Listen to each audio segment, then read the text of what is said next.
नमस्कार साथियों, स्वागत है आपके अपने YouTube channel next stay with R K sir. आज हम बात करने वाले हैं गणित के मॉडल पेपर 3 के बारे में। तो आज का जो सेशन होने वाला है वो शानदार सेशन होने वाला है। तो एक बार सभी साथी सेशन को लाइक कर दें, शेयर कर दें और जो साथी चैनल पर पहली बार आए वो चैनल को सब्सक्राइब कर लें, बेल आइकन को प्रेस कर लें ताकि नोटिफिकेशन आप सभी के पास पहुँच सके। चलिए बढ़ते हैं अपने सेशन की ओर। क्वेश्चन नंबर 1 की ओर चलते हैं। क्वेश्चन नंबर 1 हमारे पास दे रखा है अमन कोई कार्य करने में बानू से 5 दिन और पंकज से 9 दिन अधिक समय लेता है। अमन और बानू मिलकर उस कार्य को करने में पंकज के समान समय लेते हैं। इस कार्य को पूरा करने में अकेले अमन कितने दिन का समय लेगा। देखो यहाँ पर ये कह रहा है कि अमन और बानू है। अमन है वो बानू से तो 5 दिन और पंकज से 9 दिन अधिक लेता है। तो अगर मैं यहाँ पर बात करूँ किसकी, अमन की, अमन को मैं मान लेता हूँ कि अक्स दिन लेता है, ठीक है। और ये भानु की बात करें तो भानु से क्या करता है, 5 दिन अधिक लेता है। तो 5 कम कर दोगे तो भानु का आ जाएगा, ठीक है। और ये कह रहा है कि पंकज है ना, उससे कितना ले रहा है, उससे 9 दिन अधिक ले रहा है। तो अगर इसमें से 9 माइनस कर दोगे तो यहाँ पर ये बराबर हो जाएंगे, ठीक है, टाइम। अब ये कह रहा है कि जो इनकी क्षमता है, कार्य करने की क्षमता क्या हो गई, यानी 1/x। अगर इसकी बात करें भानु की तो यहाँ पर हो जाएगा 1/x माइनस 5 और यहाँ पर पंकज की हो जाएगी 1/x माइनस 9। ये इनकी क्या हो गई, समता हो गई। आगे क्या कर रहा है, अमन और भानु मिलकर, यानी अमन और भानु क्या मिलकर जो उस कार्य को करते हैं ना, वो पंकज का समय है ना बराबर है। यानी ये दोनों जो मिलकर कार्य करते हैं, ठीक है, और वो कार्य क्या है, अमन की जो पंकज है ना इसके बराबर है, ठीक है, पंकज के बराबर है। तो यहाँ पर मैं इस प्रकार लिख सकता हूँ क्या, इसको देखो, इसको मिटाते हैं। यहाँ पर देखो 1/x प्लस 1 यहाँ पर आ जाएगा x माइनस 5, ठीक है, बराबर है 1/x माइनस 9 के। समझ गए। इसको सोल्व करते हैं। इसको सोल्व करोगे तो यहाँ पर नीचे हम ले लेते हैं x माइनस 5, यहाँ पर भाग दोगे तो यहाँ पर x यहाँ पर आ जाएगा x माइनस 5 और यहाँ पर क्या आ जाएगा प्लस का x, बराबर यहाँ पर है 1/x माइनस 9, ठीक है। चलिए आगे इसको सोल्व करते हैं। आगे सोल्व करोगे तो यहाँ पर आ जाएगा x माइनस 5 प्लस का x बटा नीचे क्या आएगा, तो नीचे यहाँ पर आ जाएगा आपको x को x से गुणा करोगे x², x को 5 से गुणा करोगे माइनस का 5x, ठीक है, बराबर यहाँ पर आ जाएगा 1/x माइनस 9। आगे इसको सोल्व करते हैं तो यहाँ पर देखो प्लस का x है, यहाँ पर प्लस का x है तो 2x माइनस 5 हो जाएगा बटा x² माइनस 5x बराबर 1/x माइनस 9। अब देखो 1/x माइनस 9 से इसको गुणा कर दोगे, वज्र गुणा हो जाएगा, यहाँ पर ये गुणा हो जाएगा। तो आगे इसको सोल्व करते हैं। तो आगे सोल्व करोगे तो क्या आएगा, आगे अगर सोल्व करते हैं तो 2x माइनस 5 यहाँ था, इसको गुणा किससे होगा, x माइनस 9 से, बराबर यहाँ आ गया x² माइनस का 5x, ठीक है। अब यहाँ पर इसको गुणा करोगे तो 2 को x से गुणा करो, 2x को x से गुणा करोगे तो 2x², फिर 2 को माइनस 9 से गुणा करोगे तो 9 दूनी 18x, फिर 5 को करोगे तो माइनस का 5x और यहाँ पर आ जाएगा प्लस का 45, ठीक है, बराबर x² माइनस का 5x। अब देखो यहाँ पर x को पक्षांतर करते हैं तो देखो सेम संख्या, सेम चिन्ह वाली कौन सी है, ये वाली और ये वाली। तो ये जब पक्षांतर होकर इधर आएगा तो प्लस का हो जाएगा और यहाँ माइनस का है तो ये तो कट जाएगा, तो इसलिए इसको काट देंगे, ठीक है। यहाँ x² प्लस का है, यहाँ पर 2x² प्लस का है तो यहाँ पर 1x² कट जाएगा, तो यहाँ पर बचेगा x² माइनस 18x, ठीक है, प्लस का 45, ठीक है, बराबर हो गया कितना, 0। अब ये द्विघात समीकरण हो गई। अब द्विघात समीकरण को आप सोल्व करना जानते ही हो, तो कैसे इसको सोल्व करेंगे, तो यहाँ पर इसको वापस साफ करते हैं। देखो यहाँ पर क्या हो जाएगा, x² माइनस का 18x प्लस का 45, ठीक है, बराबर 0। अब इसको सोल्व करेंगे तो इसको सोल्व करोगे द्विघात समीकरण से, तो आपको पता ही है इसके फैक्टर होंगे। तो जो बीच में क्या है 18 है ना, 18 के ऐसे टुकड़े करोगे गुणा करने पर कितना है 45, तो यहाँ पर हो जाएगा x² माइनस कितना हो जाएगा, तो माइनस का करोगे आप 15, ठीक है, 15x, फिर हो जाएगा कितना 3x प्लस का 45 बराबर 0, ठीक है। आगे इसको सोल्व करते हैं। देखो यहाँ पर देखो सोल्व करेंगे तो इसमें से क्या आ जाएगा, x कॉमन आ जाएगा, यहाँ पर बचेगा कितना x माइनस का 15, ठीक है। यहाँ पर माइनस का 3 ले लेते हैं, यहाँ पर आ जाएगा x, यहाँ पर आ जाएगा माइनस का 15 बराबर 0। x माइनस 3 और एक हमारे पास बना x प्लस का x माइनस 15, ठीक है, बराबर 0। x बराबर देखेंगे तो यहाँ पर x बराबर हो गया, एक तो 3 आ गया और एक आ गया 15, ठीक है। अब यहाँ पर अगर आप बात करें तो हमने सबसे पहले माना था कि वो 1/x माना था किसकी, अमन की, 1 अमन का कितना माना था, x माना था ना, ठीक है। तो यहाँ पर x हो जाएगा अमन का, फिर माना था x माइनस 5 और x माइनस 9। अब अगर हम यहाँ पर 3 लेते हैं तो 3 देखो, यहाँ पर अगर 3 लोगे तो माइनस में होगा, और माइनस में कोई दिन नहीं हो सकता, ठीक है, माइनस में दिन नहीं हो सकता, तो 3 हम इसलिए नहीं लेंगे। हमारा जो आंसर होगा वो होगा 15, ठीक है। तो उसका जो समय है वो समय कितना होगा, 15 दिन होगा, ठीक है ना। अकेले अमन कितने दिन में करेगा, x बराबर हमारे पास आ गया 15, तो 15 दिन में अमन अकेला उस कार्य को कर लेगा, ठीक है ना। चलिए आगे बढ़ते हैं नेक्स्ट क्वेश्चन की ओर। क्वेश्चन नंबर हमारे पास नेक्स्ट है, x और y की वर्तमान आयु का अनुपात दे रखा है 3:2। 6 वर्ष पूर्व इनकी आयु का अनुपात था 5:3, तो इनकी वर्तमान आयु का अनुपात बताइए, ठीक है। x है, अनुपात y है, क्या दे रखा है 3:2। अगर यहाँ पर मैं कहूँ कि इसको 3 मान लेता हूँ, 3x, और इसको मान लेता हूँ मैं कितना, 2x, ठीक है।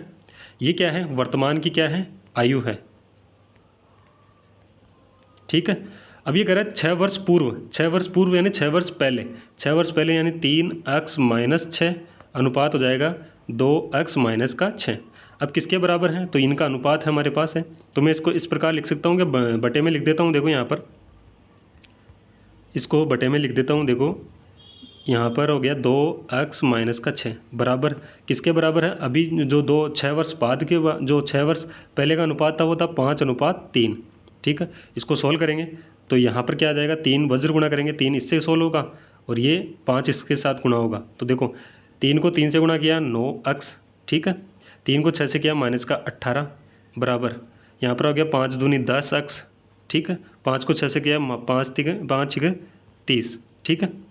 आगे देखो, अब देखो बड़ी संख्या अगर आप यहाँ देखोगे प्लस की है या सॉरी माइनस की है तो पक्षांतर करोगे इधर प्लस का आ जाएगा, ये माइनस का है, ये प्लस का है, इधर आओगे तो माइनस का हो जाएगा, ठीक है। तो इसको लिखेंगे हम कैसे, यहाँ पर देखो 18 माइनस का है, प्लस का 30 हो जाएगा, ठीक है। और यहाँ पर अगर 10x प्लस का है और माइनस का 9x हो जाएगा, तो यहाँ पर बचेगा x, और इधर कितना बचेगा, तो इधर बचेगा आपके पास 12, कितना बचेगा 12, ठीक है। 30 में से माइनस का 18 कम करोगे तो कितना आएगा, 12 आ जाएगा।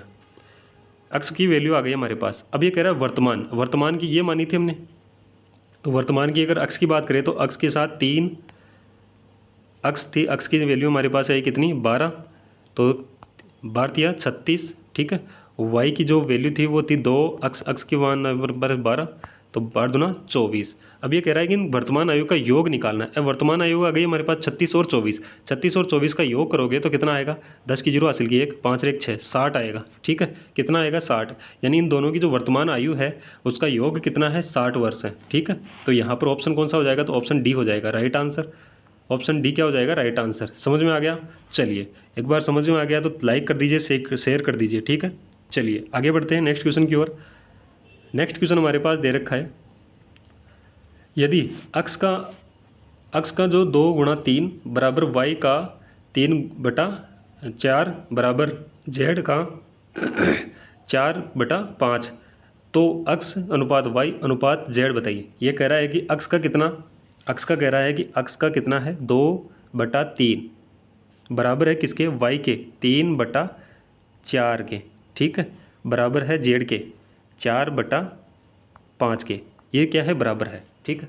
अगर ये बराबर में है, इनका अनुपात लेंगे तो ये बटा में आ जाएंगे, और बटा में आएंगे तो ये क्या हो जाएंगे, इस प्रकार लिखा जाएगा, देखो ये इस प्रकार आएगा, तो ये तो क्या चल जाएगा ऊपर, यानी पलट देंगे इनको, और यहाँ पर किस प्रकार से बनेगा, तो x का क्या हो जाएगा, x का जो अनुपात में आएगा तो वो यहाँ आएगा 3/2, y के लिए आएगा 4/3, ठीक है, और z के लिए आएगा 5/4। अब इसको क्या करेंगे, सरलतम रूप में लिखेंगे। कैसे लिखेंगे, सरलतम रूप में। सरलतम रूप में आपको बनाना आता ही है, कैसे बनाओगे, ठीक है। तो यहाँ पर देखो, सबसे पहले हम क्या करते हैं, जिसका बनाना है उसको यहाँ नीचे वाले को क्या करते हैं, छुपा लेते हैं, ठीक है, और जो इन दोनों को गुणा करके फिर इसके जो जिसका निकालना है उसके ऊपर वाले से मल्टीप्लाई करते हैं। तो यहाँ पर हो जाएगा 3 पंजो यहाँ पर 4 है और यहाँ पर कितना है 3 है। 3 चौक 12, 12 को 3 से गुणा करोगे 12 36, यहाँ पर आ जाएगा 3 को छुपा लोगे, इन दोनों को गुणा करोगे तो 4 दूनी 8, 8 को 4 से गुणा करोगे 8 चौक 8 3 24, 8 चौक 32 हो जाएगा। ठीक है, इस 4 को छुपाओगे, यहाँ पर 3 को 2 से गुणा करोगे 6 और 6 को 5 से करोगे तो कितना आएगा 30। क्या 16 हो रहा है कि और आगे आगे कट रहा है तो काट दो। 2 से काटोगे कितनी बार आएगा 18, 2 से काटोगे कितनी बार आएगा 16 और 2 से काटोगे कितनी बार आएगा 15। तो हमारे पास जो अनुपात आया वो आया 18 16 15। तो ये ऑप्शन कौन सा हो जाएगा, ऑप्शन डी अपना राइट आंसर हो जाएगा। ठीक है, ऑप्शन डी क्या हो जाएगा, राइट आंसर हो जाएगा। आगे चलते हैं नेक्स्ट क्वेश्चन की ओर।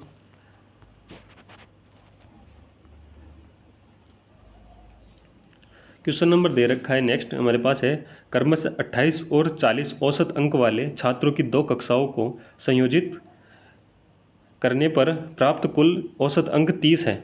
ये कह रहा है कि एक तो कक्षा है जिसमें औसत अंक है 28 छात्रों का, ठीक है, और दूसरी कक्षा है उसका औसत अंक कितना है तो 40। इन दोनों कक्षाओं के छात्रों को एक साथ कर दें यानी संयोजित कर दें तो उनका औसत कितना हो जाएगा 30 हो जाएगा। यदि दूसरी संख्या में 35 छात्र है तो पहली संख्या में छात्रों की संख्या बताइए। पहली कक्षा में क्या करनी है, छात्रों की संख्या बतानी है। ठीक है, क्या कह रहा है, ये कह रहा है कि ये कह रहा है कि हमारे पास 2 कक्षाएं हैं जिसमें से पहली कक्षा है उसके जो औसत अंक हैं वो कितने हैं 28 हैं, दूसरी कक्षा है उसके औसत अंक कितने हैं 40 हैं, और ये कह रहा है कि इन दोनों कक्षाओं के छात्रों को मिलाने के बाद में जो औसत अंक है वो कितने हैं 30 हैं। ठीक है, तो सबसे पहले मैं मान लेता हूँ कि पहली जो कक्षा है उसमें अक्स तो छात्र हैं, उनका औसत कितना है 28 है। ठीक है, तो इनका टोटल अंक कितने हो गए, तो यहाँ पर अक्स को 28 से गुणा करोगे तो यहाँ पर आ जाएगा 28 अक्स हो जाएगा। ठीक है, फिर ये कह रहा है कि दूसरी कक्षा के जो अंदर है वो कितने बच्चे हैं, तो यहाँ पर 35, तो 35 आ जाएगा। गुणा किससे करोगे 40 से, क्योंकि औसत कितना है 40, तो टोटल अंक आ जाएंगे। तो दूसरी जो कक्षा है उसमें टोटल अंक आ जाएंगे यहाँ पर 0, 4 को अगर 5 से करोगे तो 20, 0 हासिल की 2, 4 को 3 से करोगे 12 और 2 14।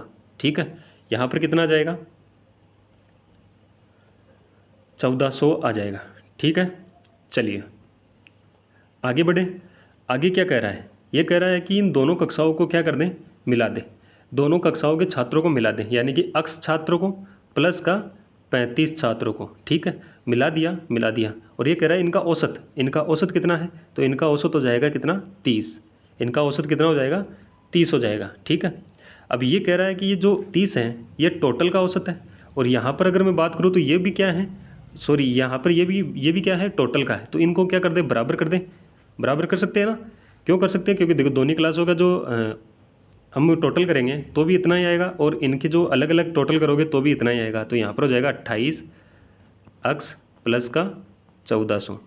कर सकते हैं, बिल्कुल कर सकते हैं। ठीक है ना, चलिए आगे बढ़े, सॉल्व करते हैं इसको। देखो यहाँ पर अगर बात करें सबसे पहले 30 को मल्टीप्लाई करते हैं तो यहाँ पर हो जाएगा 30 अक्स, 30 को 35 से गुणा करोगे तो यहाँ पर हो जाएगा 0, 5 15 हासिल की 1, 3 1, यहाँ पर हो जाएगा 10 बराबर, यहाँ पर आ जाएगा 28 अक्स प्लस का कितना है 1400। अब देखो प्लस का इधर कितना है 28 अक्स, इधर कितना है 30 अक्स, यहाँ पक्षांतर करोगे तो ये 28 अक्स इधर आके क्या हो जाएगा माइनस का, तो हमारे पास कितना बचेगा 2 अक्स बचेगा। ठीक है, फिर यहाँ पर देखो 1050 है, इधर 1400 है, इधर प्लस का है, ये पक्षांतर करोगे इधर माइनस का हो जाएगा, माइनस का होगा तो कितना बचेगा हमारे पास, तो यहाँ पर माइनस करोगे 1400 में से 1000 को कम करोगे तो यहाँ पर हो जाएगा 400, और 400 में से 50 कम करोगे तो हमारे पास हो जाएगा 350। कितना आएगा 350। अब देखो अक्स की वैल्यू निकालनी है, 2 का भाग दे दो, 2 से काटोगे 1 बार चला जाएगा, यहाँ पर हो जाएगा 7 बार और यहाँ पर हो जाएगा 5 बार, तो 175। यानी जो पहली कक्षा है उसमें छात्रों की संख्या कितनी है, तो 175। अपन ने कितना माना था, अक्स माना था, अक्स की वैल्यू हमारे पास आ गई 175 आ गई। ठीक है, तो यहाँ पर कौन सा ऑप्शन हो जाए, ऑप्शन सी अपना राइट आंसर हो जाएगा। ठीक है, समझ में आया, ऑप्शन सी राइट आंसर हो जाएगा। समझ गए ना, चलिए आगे बढ़ते हैं नेक्स्ट क्वेश्चन की ओर। नेक्स्ट क्वेश्चन हमारे पास दे रखा है, एक साधारण ब्याज पर धनराशि 6 वर्ष में 18,130 हो जाती है तथा 8 वर्ष में 20,090 हो जाती है। ब्याज की दर ज्ञात कीजिए। यहाँ पर ब्याज की दर ज्ञात करनी है, किस ब्याज की दर से ये बढ़ रही है।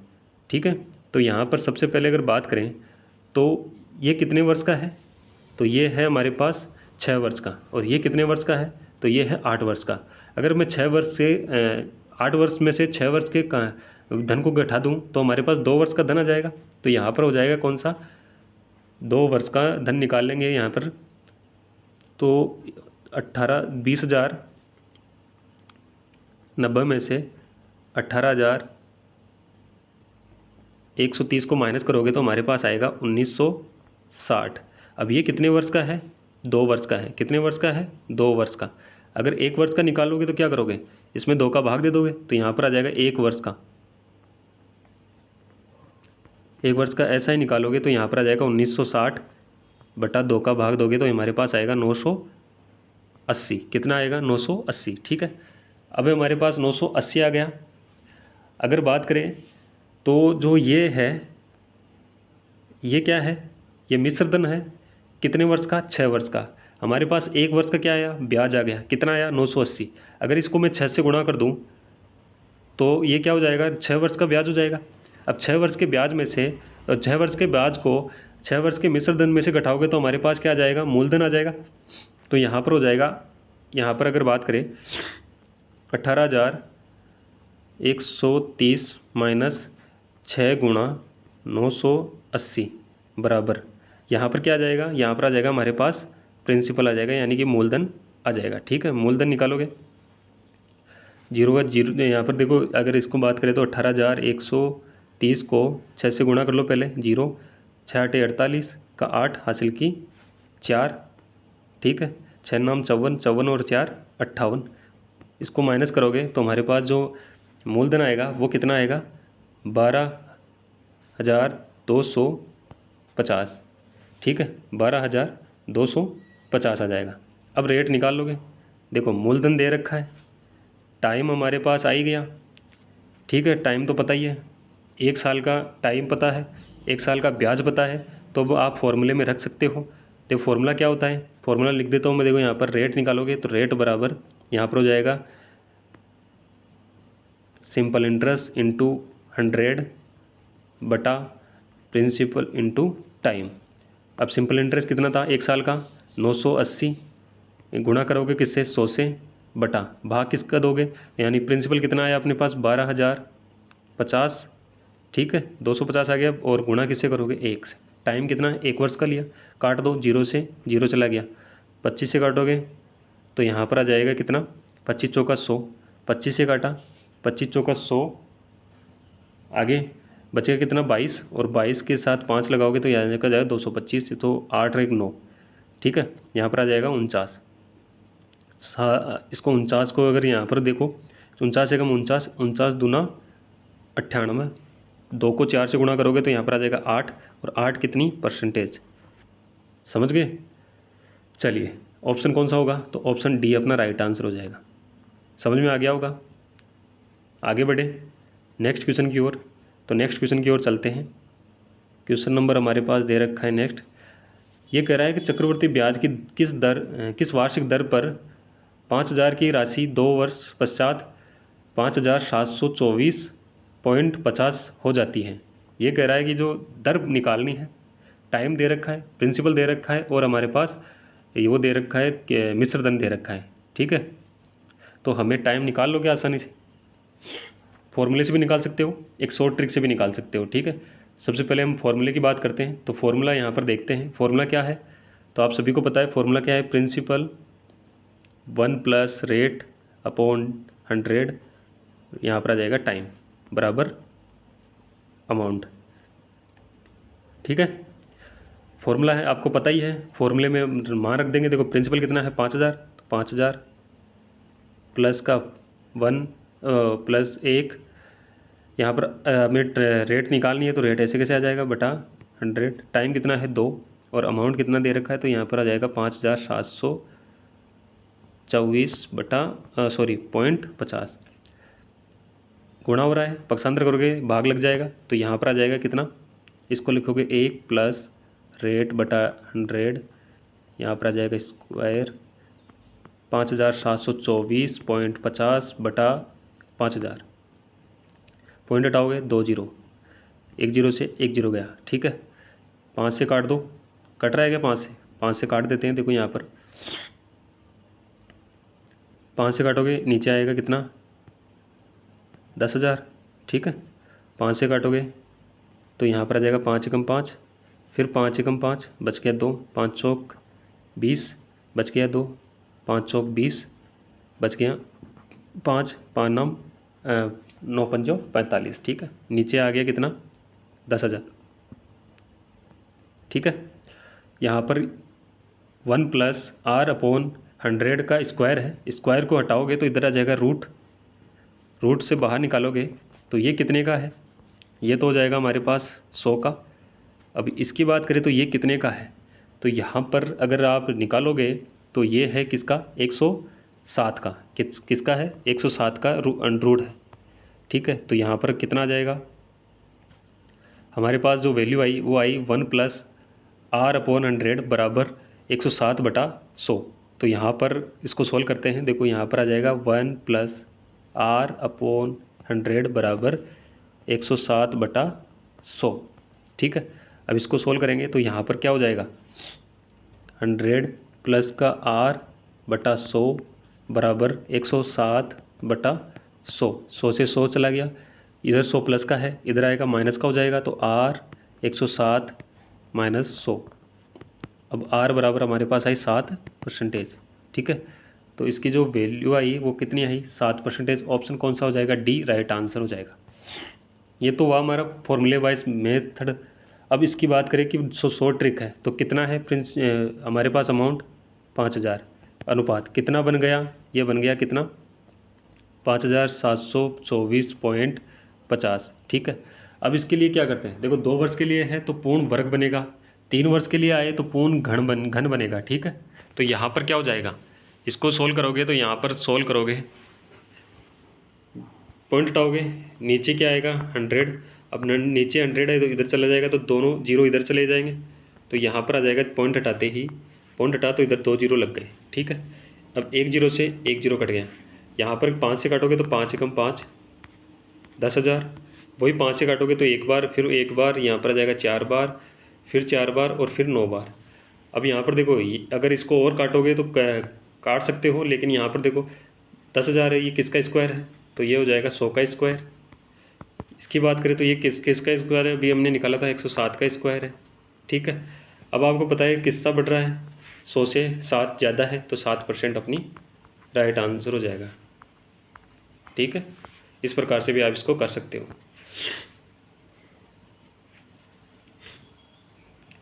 नेक्स्ट क्वेश्चन है हमारे पास, निखिल ने एक वस्तु 5% हानि के साथ 1425 में बेची।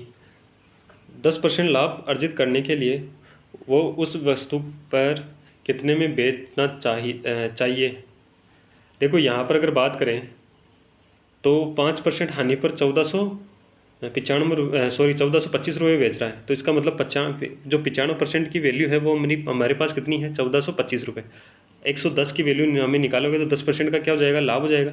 या तो इस प्रकार से कर लो, या फिर पहले इसको क्या करो, इसको किसके ये क्या है 95 की वैल्यू 100 की वैल्यू निकालो, और फिर उसको 100 से 110 बनाने के लिए 110 की वैल्यू निकाल लो।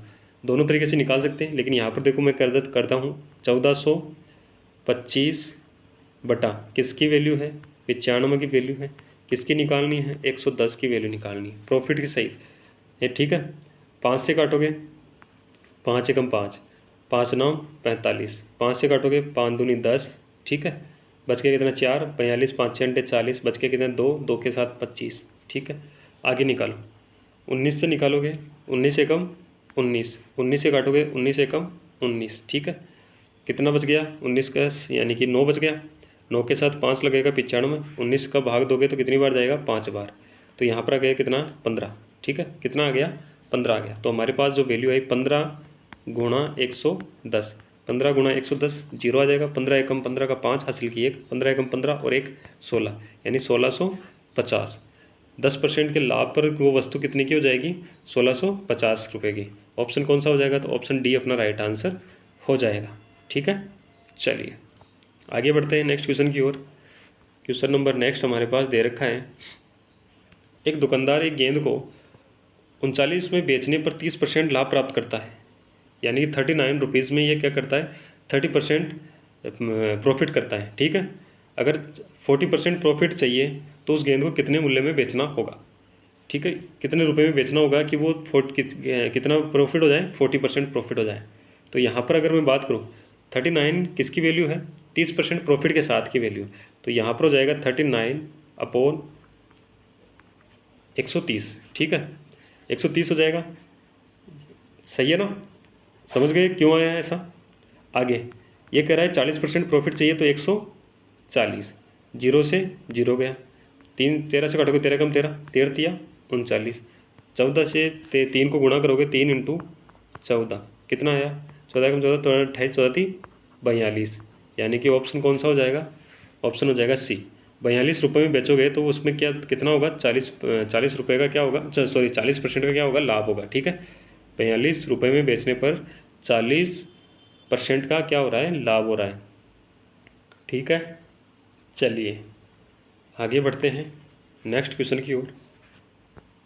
इजी क्वेश्चन था ये, तो आसानी से समझ गए होंगे इसको। तो चलिए आगे कह रहा है क्वेश्चन नंबर नेक्स्ट, एक वस्तु का अंकित मूल्य 500 रुपये है, इसे 20% और 10% की क्रमिक छूट पर बेचा जाता है, वस्तु का विक्रय मूल्य कितना है।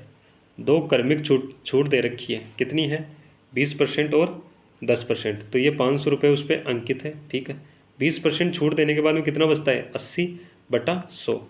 फिर जो ये वैल्यू आई इस पर कितनी परसेंट थी छूट, 10%। तो वहाँ पर अगर 10% की छूट दे दोगे बचेगा कितना, 90%। तो यहाँ पर आ जाएगा 90/100।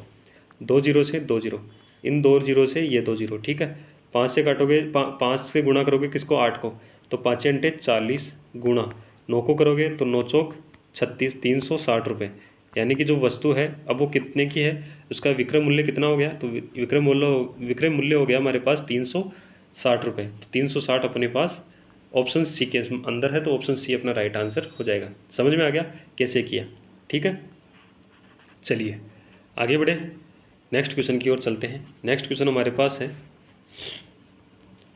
पी की आय का 20% क्योंकि आय के 10% के बराबर है। यदि पी की आय कितनी है, 2780 है, तो क्योंकि आय बताइए। ये कह रहा है कि जो पी की आय है का 20%, पी की आय का 20%, पी की आय हमारे पास दे रखी है कितनी, 2780, इसका 20%। ठीक है, किसके बराबर है, क्योंकि आय के 10% के बराबर है, क्योंकि आय के 10% के क्या है, बराबर है। तो हमें बताना है क्योंकि आय कितनी है। देखो नीचे 100 है, यहाँ पर भी नीचे 100 है। ठीक है, यहाँ पर 20 था तो 0 से 0 चला गया, तो यहाँ पर 2 से गुणा कर दो, 0, 8 दूनी 16 हासिल की 1, 7 दूनी 14 और 1 15, 4 2 दूनी 4 और 1 5। तो यहाँ पर आ जाएगा क्योंकि आय कितनी हो जाएगी, क्योंकि आय आएगी हमारे पास 5560। तो हमारे पास ऑप्शन है, बिल्कुल है, ऑप्शन डी अपना राइट आंसर हो जाएगा। इजी क्वेश्चन था ये, तो रखना था और काटना था। ठीक है, चलिए आगे बढ़ते हैं नेक्स्ट क्वेश्चन की ओर। क्वेश्चन नंबर नेक्स्ट हमारे पास है, किसी स्थान की जनसंख्या 5% प्रति वर्ष की दर से 2023 में 84,000 हो जाती है, तो 2025 में जनसंख्या क्या होगी। क्या कर रहा है, जनसंख्या 2023 की दे रखी है 84,000। ठीक है, और उसमें 5% के प्रतिवर्ष की दर से बढ़ रही है। ठीक है, तो कितने दिन के हमें कैसे निकालोगे, तो देखो 84,000 है, कितना बढ़ा इस पर 5%, फिर कितना बढ़ेगा 5%। ये तो कितनी है 2023 की, ये कितनी हो जाएगी 2024 की, और ये कितनी हो जाएगी 2025 की। ठीक है, कितनी हो जाएगी 2025 की हो जाएगी। तो वापस लिखते हैं, देखो ये थोड़ा सा मिट गया।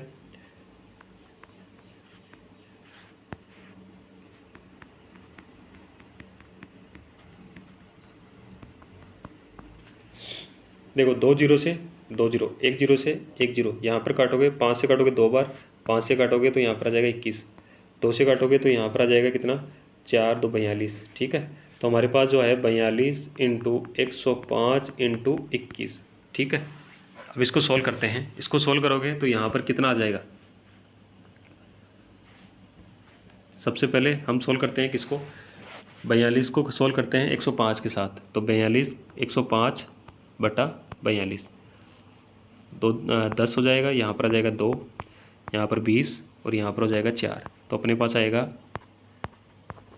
ठीक है, 4410। उसको 21 से गुणा करेंगे तो यहाँ पर हो जाएगा 4410 गुणा 21,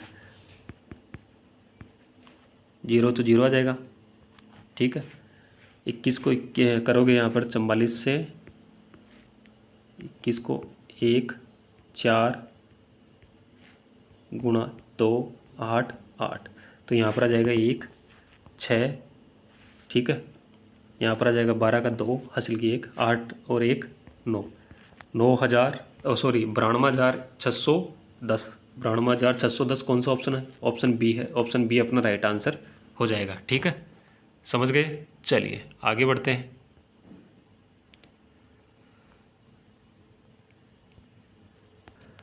नेक्स्ट क्वेश्चन हमारे पास दे रखा है, एक बालक घर से स्कूल 8 किलोमीटर प्रति घंटे की चाल से जाता है और वापस स्कूल से घर 12 किलोमीटर प्रति घंटे की चाल से आता है। बालक की औसत चाल क्या है? औसत चाल निकालनी है, ठीक है। तो यहाँ पर अगर बात करें औसत चाल की, तो औसत चाल के लिए फॉर्मूला क्या होता है? औसत चाल बराबर कुल दूरी बटा कुल समय।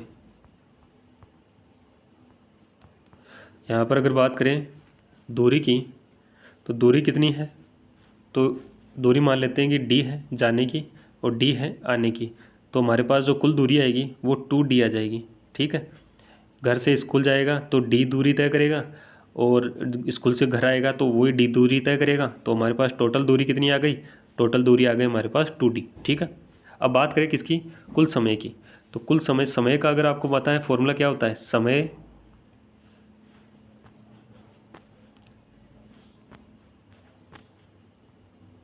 बराबर दूरी बटा चाल, ठीक है। अब दूरी कितनी है? घर से स्कूल जा रहा है तो हमने दूरी कितनी मानी? d, ठीक है।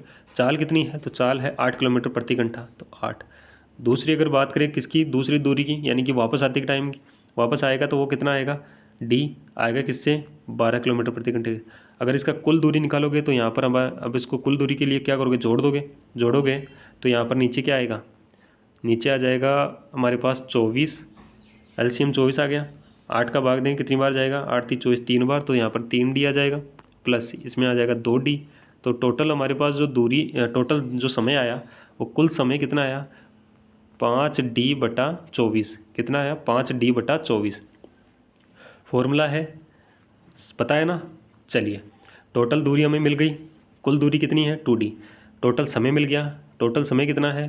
5d/24। इसको हम इस फॉर्मूले में रखते हैं तो यहाँ पर हो जाएगा औसत चाल बराबर कुल दूरी कितनी है? 2d बटा उस जो कुल समय था वो था 5d/24, 5d/24, ठीक है। अब ये 24 से नीचे है तो ये ऊपर चला जाएगा, तो यहाँ पर आ जाएगा 2d/5d इंटू 24, d से d कैंसिल आउट हो गया, ठीक है। 24 दूना 48, भाग दोगे किसका? 5 का, 9 पंजो 45, बच गया कितना? 3। 0 पॉइंट लगाता है 0 आ जाएगा, यहाँ पर आ जाएगा 6, यानी कि हमारे पास आएगा औसत दूरी कितनी आएगी? 9.6 किलोमीटर प्रति घंटा। 9.6 किलोमीटर प्रति घंटा हमारे पास जो औसत चाल आएगी। औसत चाल ऑप्शन कौन सा हो गया? तो ऑप्शन हो जाएगा हमारे पास सी, ऑप्शन सी राइट आंसर हो जाएगा। औसत चाल के लिए क्या करते हैं? कुल दूरी बटा कुल समय, ये आपको पता ही है। कुल दूरी निकालोगे तो कुल दूरी कितनी हो गई? हमने माना कि घर से जो स्कूल है उसकी दूरी मान ली d, तो जाने की एक तो और एक आने की, तो 2d हो गई कुल दूरी, ठीक है। अब कुल समय बराबर हमारे पास हो जाएगा दूरी बटा दूरी बटा क्या हो जाएगा? चाल। समय के लिए क्या होता है? दूरी बटा चाल, ठीक है।